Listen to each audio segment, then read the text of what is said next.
오늘은 생애 마지막에 남길 말이라는 제목으로 말씀을 상고하고자 합니다. 오늘 우리가 읽은 역대상 28장은 다윗의 유언장입니다. 그래서 다윗의 유언 이렇게 말씀을 정하려고 하다가 그래도 생애 마지막에 남길 말이 더 아름다울 것 같아서 이렇게 했습니다. 질문해야겠습니다. 여러분들은 생애 마지막 날에 무슨 말을 남기고 싶습니까? 자녀들에게 남기고 싶은 말을 한 문장으로 쓴다면 무슨 말을 쓰고 싶습니까? 여기 다윗은 그의 아들에게 내 아들 솔로몬아, 나는 세상의 모든 사람이 가는 길로 가게 되었으니 너는 힘써 대장부가 되라. 열왕기상 2장 2절에 그렇게 말씀하면서 넌 내 아버지 하나님을 알아라, 이런 유언을 합니다. 오늘 이 다윗의 유언은 나라의 지도자들과 방백들에게 먼저 유언하고 이어서 아들 솔로몬에게 개인으로 유언하는 내용으로 구성됐습니다. 먼저 1절에서 8절까지 내용은 다윗이 백성의 지도자들에게 남기는 유언입니다. 물론 내용은 비슷합니다. 그런데 1절에 보니까 다윗이 이스라엘 모든 고관들, 각 지파의 어른들, 왕을 섬기는 반장들, 천부장, 백부장 이런 많은 사람들을 다 예루살렘으로 소집했습니다. 왜 소집했냐면 유언하기 위해서 마지막 남기고 싶은 말이 있어서 그들을 소집했던 것입니다. 그래서 다윗은 소집하면서 이런 얘기를 합니다.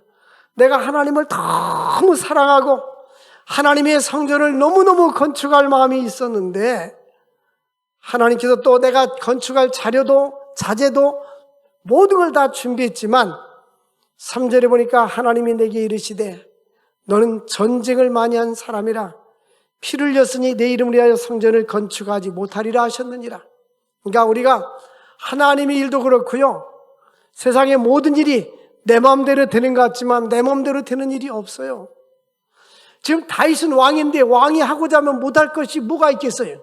명령만 내리면 다 될 거 아닙니까? 또 성전 건축의 자재도 다 준비가 된 상태인데 하나님이 너는 안 돼. 안 되는 단 한 가지 이유는 군인이라 전쟁에 가서 피를 많이 흘렸기 때문에 하나님의 성전이 전쟁에 많이 나가서 피를 흘린 사람에 의해서 지어지지 아니하고 화평의 사람인 솔로몬을 통해서 전을 건축되기를 원했던 것입니다. 물론 구약의 성전과 우리가 사는 이 시대의 예배당과는 다르지만 그러나 의미적으로 볼 때에 하나님이 허락지 아니하면 그 어떤 것도 되는 것이 없습니다. 오늘날 많은 교회들이 이렇게 개척교회를 세우지만 개척교회에서 예배당을 지으려면 100교회 중에서 1개, 2개, 3개 이 정도뿐이 안 돼요. 쉽지 않습니다. 근데 하나님께서 이미 우리에게 은혜를 베풀어 주셔서 개봉동에 성황교회를 세우게 하시고 이곳에 동성장로교회를 세우게 하시고 또 연합하여 하암동에서 또 예배당을 짓게 하시고 또 신도시에도 짓게 하시고 하나님의 은혜입니다. 근데 자세히 성경을 보면 사람이 하는 것이 하나님의 계획 속에서 이루어지는 것을 알 수가 있어요. 그래서 하나님께서 그러나 4절 보니까 이스라엘 하나님 여호와께서 전에 나를 내 부친의 온 집에서 택하여, 여기 보니까 택했다는 말이 자주 나옵니다. 하나님께서 다윗의 아버지가 누구죠? 이새입니다. 이새, 부친의 온 집에서 택했는데 아버지의 집에서 여러 자녀가 있었습니다. 하나님께서 사무엘 선지자를 통해서 사울 왕을 버리고 사무엘에게 이렇게 말씀합니다. 너는 이새의 집에 가서 여러 아들이 있는데 그 중에 한 사람을 선택해서 왕으로 삼어라. 내가 이미 예선하였다. 이미 그 중에 한 사람을 왕으로 선택했다, 그 말입니다. 그런데 하나님의 생각과 사람의 생각이 달라요. 땅이 하늘이 땅보다 높은 것 같이 내 생각이 너희 생각과 다르다. 자, 인간의 생각 보십시오. 이제 사무엘 선지자가 이새의 집에 찾아갔습니다. 나는 이새에게 말합니다. 내가 하나님의 심부름으로 왔습니다. 당신의 아들 중에 한 사람이 왕이 될 것이라고 하는데 당신의 아들을 좀 모아놓으세요. 그게 모아놨어요. 그 이제 아들을 모아놨는데 큰아들부터 시작해서 이제 지나가게 합니다. 사무엘 선지자에게 하나님 음성을 듭니다. 첫째 아들도 아니다. 둘째 아들도 아니다. 셋째 아들 아니다. 그래도 그 중에 한 사람일 줄 알았는데 일곱째까지 다 지나갔는데 이 아들이 너희 아들 당신의 아들 다냐? 그러니까 아닙니다. 저 들에서 양을 치는 소년, 어린 소년이 있습니다. 그러니까 아버지 이새는 다윗은 왕위에 들 것이라 생각을 전혀 하지 않은 거예요. 불러오지도 않았어요. 근데 하나님은 다윗을 불러오라고 해서 불러왔습니다. 근데 하나님께서 선지자를 통해서 사무엘 선지자를 통해 들려주시는 말씀이 이 사람이 바로 그 사람이다. 우리 성경은 이가 그이다 이렇게 번역이 되었어요. 그러니까 사람의 생각과 계획, 우리가 볼 땐 저 사람은 주일을 잘할 거야. 공부를 많이 하고 재산도 많고 능력이 있으니 잘할 거야. 그게 아니란 말이에요. 하나님께서 우리를 선택해 쓰시는 것은 사람의 생각을 초월해서 하나님께서 사람을 쓰시는 것입니다. 고린도서 1장에 보면 하나님께서 택한 사람을 보아라. 문벌 좋은 자가 많지 않고 지식 있는 자가 많지 않고 재벌 있는 자들이 많지 않도다. 하나님께서는 약한 자를 통해서 강한 자를 부끄럽게 하시고 없는 자를 통해서 있는 자를 부끄럽게 하시고 무능한 자를 통해서 능한 자를 부끄럽게 하시나니 이는 아무 육체라도 자기를 자랑하지 못하게 하려 합니다. 자기 능력이 있어가지고 있으면 그래 내가 이만큼 능력이 있으니까 하나님이 나를 써줬어 이게 자기를 자랑할 텐데 가만히 보면요 하나님께서도 미국에서 오래전에 통계를 냈어요. 통계를 해서 그 미국의 대형 교회를 통계를 냈는데 보면 고등학교 졸업하고 신학교를 나와서 목회하는 사람들이 대형 교회가 많았어요. 박사학위를 받아가지고 명문대학을 나와가지고 하는 사람들보다도 하나님이 사람을 선택하는 방법과 또 사람이 사람을 바라보는 방법이 다르다는 거예요. 그래서 우리는 나는 힘이 없어요. 나는 무능합니다. 겸손해서 그렇게 말하는 건 좋지만 끝까지 그러는 것은 하나님의 뜻이 아닌 거예요. 하나님은 약한 자를 통해서 강하게 하시는 거예요. 바울이 그랬잖아요. 약할 때 강함 주시네. 내가 약할 그때에 하나님의 능력이 나에게 머물더라고 말씀하고 있습니다.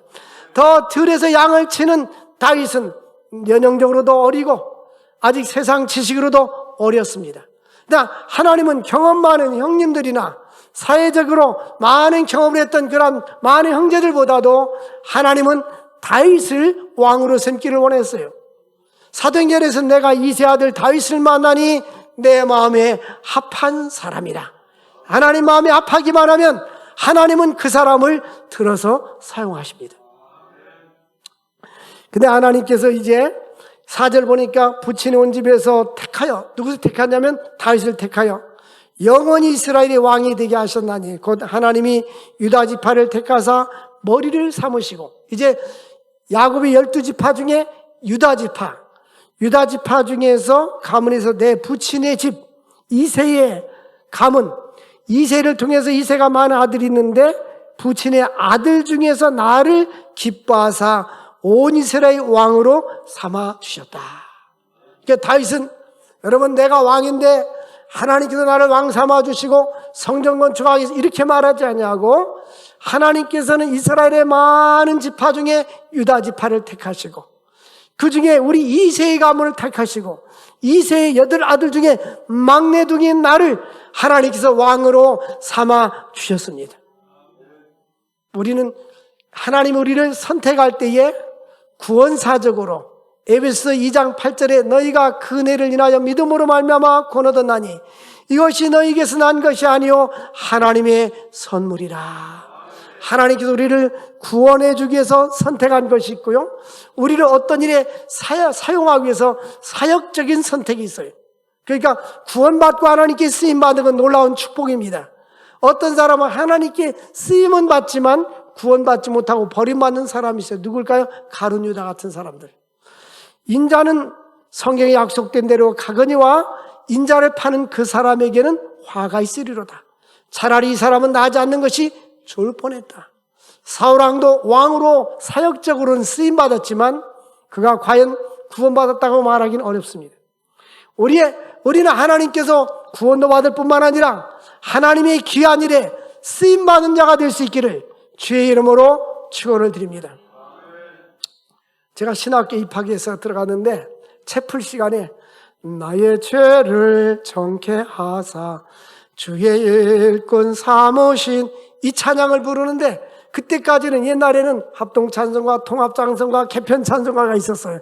그 찬양이, 우리가 다니는 교회는 그 찬송가가 곡이 없었는데 그 찬송을 들으니까 얼마나 은혜가 되는지.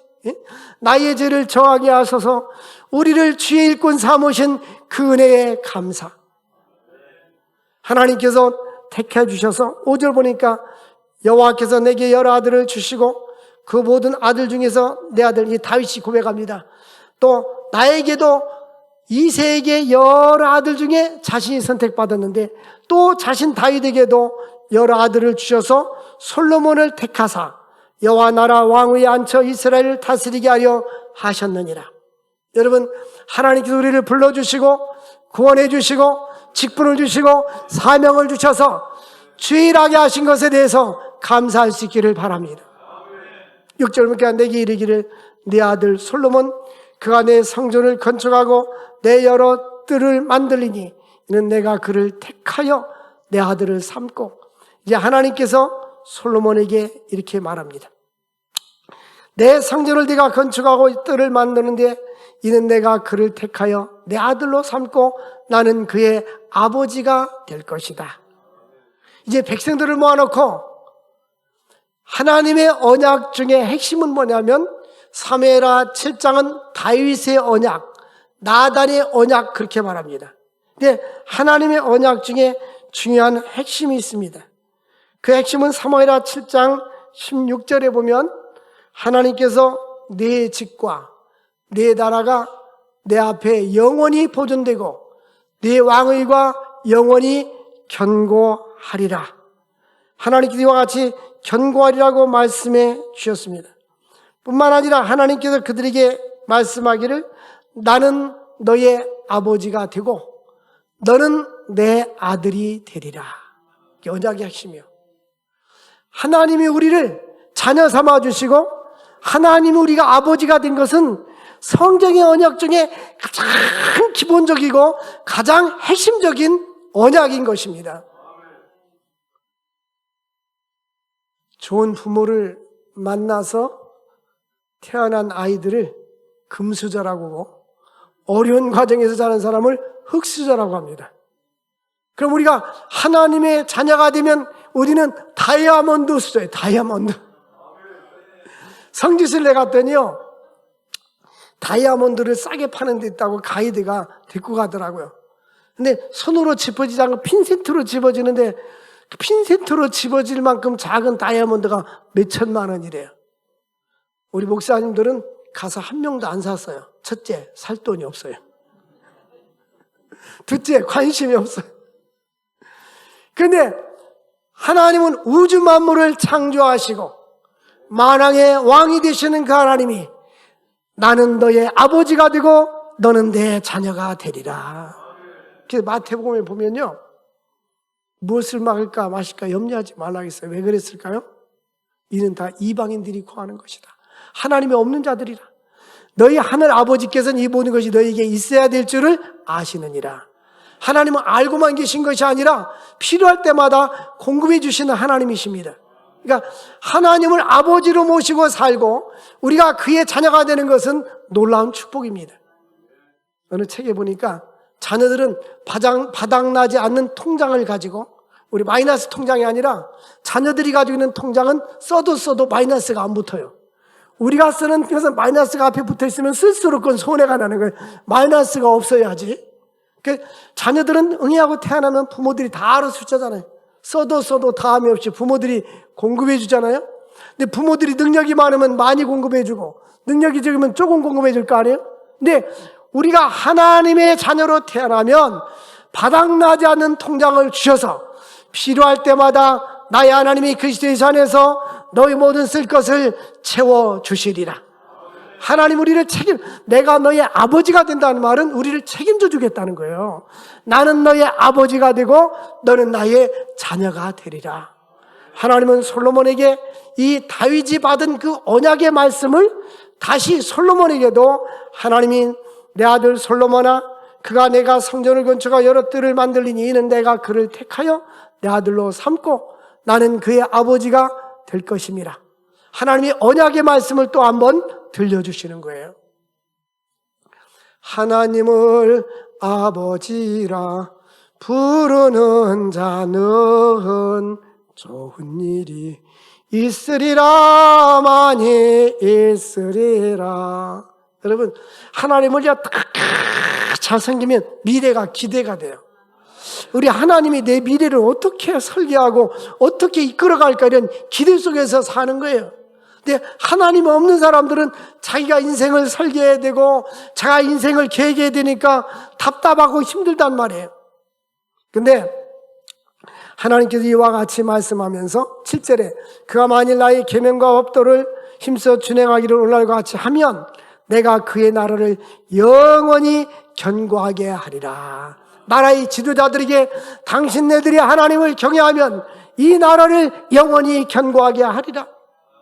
우리 대한민국도요, 재헌국회에서 이승만 대통령이 사회를 보면서 국회의장이었어요. 그러면서 기도로 시작을 했단 말이에요. 그때는 우리나라 이 개화기 이후에 대한민국이 건립될 때는 이 기독교인들이, 이승만 대통령 때 다 장관들이 기독교인이었어요. 하나님께 기도하고 예배하고, 그래서 하나님이 이 나라를 이와 같이 축복해 줬는데, 지금은 이 나라의 지도자들이 한국의 역사 교과서에 보면 이 기독교 선교사들 문화와 기독교 전례에 대해서 조금뿐이 안 나와요.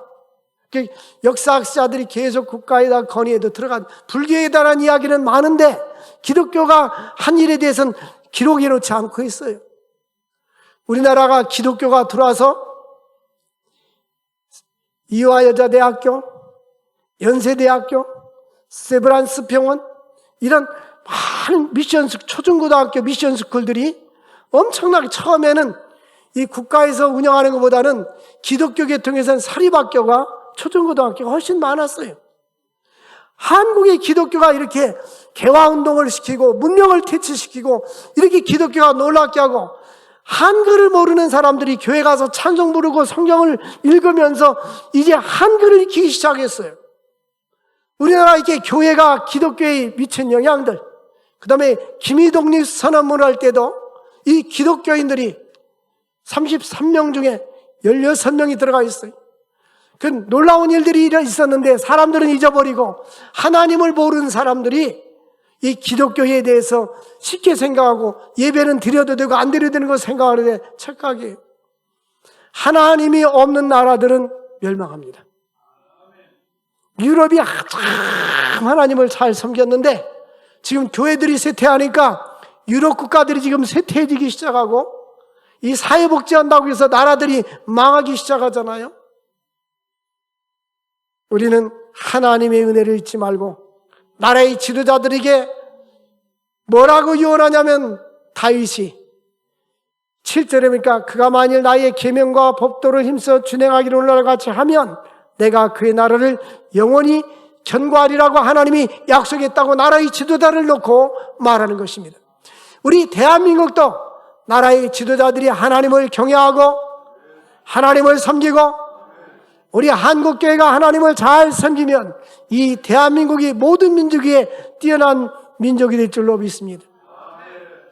불과 몇십 년 전만 해도 우리 대한민국이 아시아에서 가난한 국가였었고 1950년대 전쟁 이후에는 지구상의 가장 가난한 빈민국, 3대 빈민국 중에 하나였어요. 저 아프리카, 케냐보다도 못 살던 그런 나라였습니다. 얼마 전만 해도 1980년대 전두환 대통령이 미얀마에 갔잖아요. 그때는 버마였어요. 그때만 해도 지원을 받았어요. 근데 하나님이 지금은 아시아의 경제 강국으로 삼아주셨는데 이제 이때일수록 하나님을 잘 섬겨야 될 줄로 믿습니다. 다윗은 그러한 유언을 하고 있어요. 8절에 보니까 뭐라고 말합니까? 온 이스라엘 여호와의 회중이 보는 데서, 우리 하나님 들으시는 데서 너희 하나님 여호와의 모든 계명을 구하여 지키기로 하라. 그러면 너희가 이 아름다운 땅을 누리고 하나님의 계명을 지키면, 나라의 지도자들에게 하나님의 계명을 지키면 아름다운 땅을 누리고 너희 후손에게 끼쳐 영원한 기업이 되게 하리라. 그러니까 하나님을 잘 섬기느냐 안 섬기느냐, 신명기에 보면요 2가지입니다. 복된 길과 저주의 길. 복과 저주를 내가 내 앞에 두노니 하나님께 순종하면 축복된 길을, 하나님께 거역하면은 저주의 길을 가게 된다는 거예요. 그런데 9절 말씀에 보면 이제 솔로몬 개인에게 또 말합니다. 8절까지는 나라의 지도자들에게 하나님을 잘 섬기면 하나님께서 후손에게 복을 주시고 젖과 꿀이 한 가나안 땅을 주고 기업을 주실 것이라고 약속하고, 이제 다윗 아들 솔로몬에게 9절부터 12절까지 유언을 남깁니다. 9절 한번 같이 읽겠어요. 여기 내 아들 솔로몬아, 그러니까 여러분들이 아들이라고 생각하고 이 솔로몬을 여러분 아들, 딸이라고 생각하고 한번 읽어봅시다. 시작. 내 아들 솔로몬아, 넌 내 아버지 하나님을 알고 온전한 마음과 기쁜 뜻으로 섬길지어다. 여호와께서는 모든 마음을 감찰하사 모든 의도를 아시나니 내가 만일 그를 찾으면 만날 것이요 만일 내가 그를 버리면 그가 영원히 버리시리라. 여러분, 인생의 최고의 비극은 사업보다 실패한 사람도 아닙니다. 대학교 떨어진 사람도 아닙니다. 직장을 찾지 못하는 사람이 아닙니다. 하나님께 버림받은 사람이에요. 내 아들 솔로몬아, 네가 하나님을 찾으면 하나님이 너를 만나줄 것이고 네가 하나님을 버리면 하나님도 너를 영원히 버릴 것이다. 주 떠나가시면 내 생명 헛되네. 여러분들, 이 자녀들이요, 그죠? 교회 출석하는 정도의 신앙을 유지하기 위해서는 안 돼요. 제가 전에 명지여자고등학교에서 교생 실습을 한 적이 있어요. 근데 명지학교는 이 기독교 재단입니다. 지금 이제 공학이 됐는데, 복도마다 여호와를 경외하는 것이 지혜의 근본이니라, 여호와를 경외하는 것이 지식의 근본이니라, 그 성경 구절이 걸려 있어요. 지금도 걸려 있을 거예요. 하나님을 경외하는 자녀, 하나님을 경외하는 가문이 될 수 있기를 바랍니다. 사울 왕이 하나님을 떠나니까 사무엘 선지자가 왕이 하나님을 버렸으므로 하나님도 왕을 버려 왕이 되지 못하게 했습니다. 사울이 하나님을 버리니까, 하나님이 영이 떠나니까 악신이 들어왔어요. 전쟁터에 넘어가서 쫓기다가 자기 칼에 차기를 해서 죽습니다. 엘리 제사장도 마찬가지예요. 그는 제사장 가문이지만 하나님을 떠나고 하나님께 마땅히 드려야 될 값진 재물을 하나님께 드리지 않고 자녀에게 먹였어요. 그 자녀들이 불량자였습니다. 여호와의 제사를 멸시했어요. 하나님이 경고합니다. 내가 예배를 멸시하였으므로 너희 자녀를 버리겠다. 그리고 너희 집에는 노인이 없을 것이다. 그래서 자녀를 낳으면 결혼해서 젊으면 죽고 또 자녀를 낳고 젊으면 죽고 그렇습니다. 엘리 제사장의 아들 며느리가 자녀를 낳았잖아요. 그런데 아들을 이가봇이라고 줬어요. 전쟁터에 나가서 2 아들이 죽었고 엘리 제사장도 죽었어요. 며느리가 영광이 이스라엘에서 떠났다. 하나님께 버림받으니까, 하나님의 영이 떠나니까 법궤는 빼앗기고 전쟁에서 패배하고 남편도 죽고 시아버지도 다 죽어버렸어요. 여러분, 중요한 것은 하나님의 영광이 떠나지 아니하고 하나님께 버림받지 않는 가정이 되어야 하는 거예요. 형식적으로 하나님을 섬기는 것이 아니라 정말 주님의 사랑을 받는. 잠언서에 보니까 나를 사랑하는 자가 나의 사랑을 입으며 나를 간절히 찾는 자가 나를 만날 것이니라. 나를 존중히 여긴 자를 내가 존중히 여기고 나를 멸시하는 자를 내가 멸시하리라고 주님께서 말씀했어요. 그러니까 중요한 것은 내가 주님을 사랑하지 않고 존중히 여기지 않으면서 하나님 나 존중히 여겨주세요, 나를 사랑해 주세요, 그게 아니에요.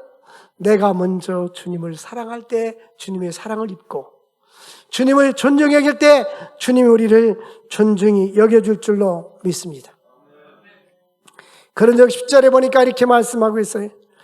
이제 너는 삼갈지어다 여호와께서 너를 택하여 성전의 건물을 건축하게 하셨으니 힘써 행할지니라. 여기 택했다는 단어가 계속 반복해서 나오고 있어요. 여호와께서 너를 택하였다. 그러므로 힘써 행할지니라. 하나님께서 우리 동성서광교회를 택하여서 하나님께서 이제 한동에 예배당을 짓게 하시고 거기는 절이 세워져야 될 절터인데 하나님께서 이제 예배당을 짓게 하셨으니 힘써 기도해야 합니다. 어둠이 세력이 물러가고 하나님의 전이 건축되어서 더 수많은 영혼들이 주님 앞에 돌아올 수 있도록 힘써 기도할 수 있기를 주의 이름으로 축원드립니다. 이제 솔로몬이 성전 건축을 할 때 설계 도면을 만듭니다. 이 솔로몬이 성전 건축을 할 때 누가 설계했나요? 네? 이 다윗이 했어요. 하나님께 영감을 받아서 다윗이 했습니다. 여기 11절 보니까 다윗이 성전의 복도와 그 집들과 곡관과 다락과 골방과 석재소의 설계도를 그 아들 솔로몬에게 주었어요. 그리고 12절에 또 그가 영감으로 받은 모든 것, 성전의 뜰, 사면의 모든 방과 하나님의 성전 곡관과 성물 곳간의 설계도를 주고, 그러니까 영감으로 하나님 앞에 받아서 다윗이 설계도면을 그려가지고 도면을 아들에게 주었어요. 그러니까 이 다윗은 철저하게 너는 짓지는 말아라. 근데 다윗은 성전 건축할 물건도 다 준비하고 설계도면까지 다 만들어서 아들 솔로몬에게 넘겨줬어요. 하나님이 다윗도 사용하시고 솔로몬도 사용하십니다. 이제 우리도 마찬가지요.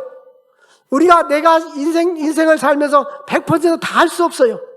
우리가 하나님이 주시는 힘까지 설계도면까지 만들어서 성전뿐만 아니라 인생의 설계도면, 신앙의 설계도면을 만들어서 아들아, 아버지가 가진 비전과 꿈은 여기까지인데 내가 세상의 모든 사람들이 가는 길로 가게 됐으니 너는 아버지를 계승해서 어머니를 계승해서 엄마를 계승해서 이와 같이 아름다운 일을 하다가 하나님 나라 오너라. 이렇게 유언할 수 있기를 바랍니다.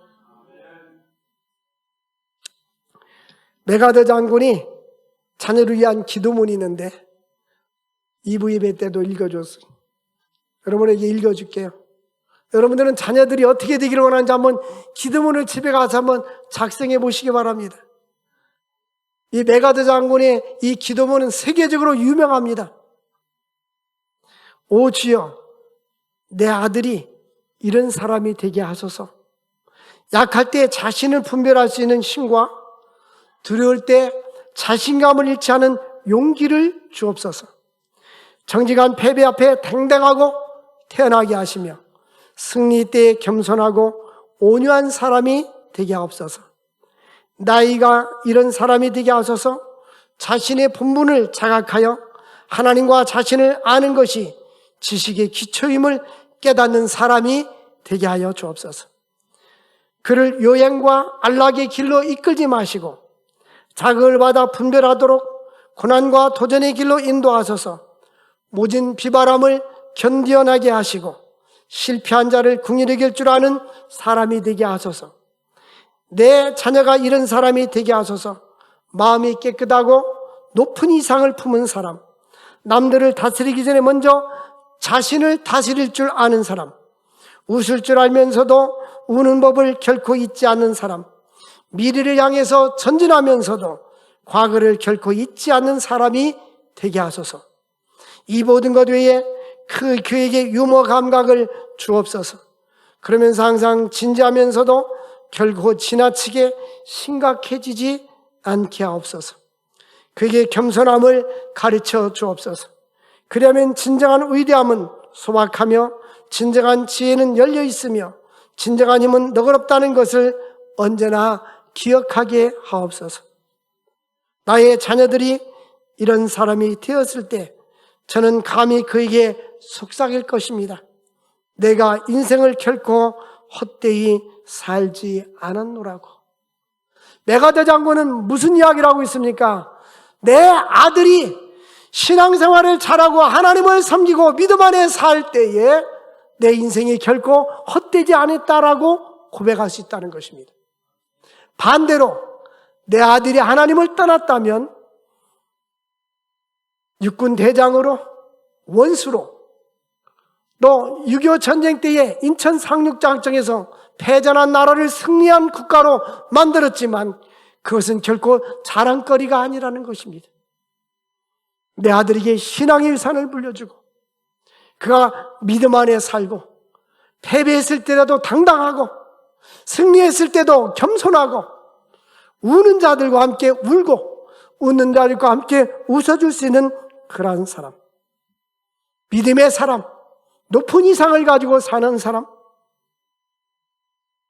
어떠한 역경과 고난에도 굴하지 않는 그러한 믿음의 사람으로 살아갈 수 있다면 나는 내 인생을 결코 헛되이 살지 않았다라고 고백한다는 것입니다.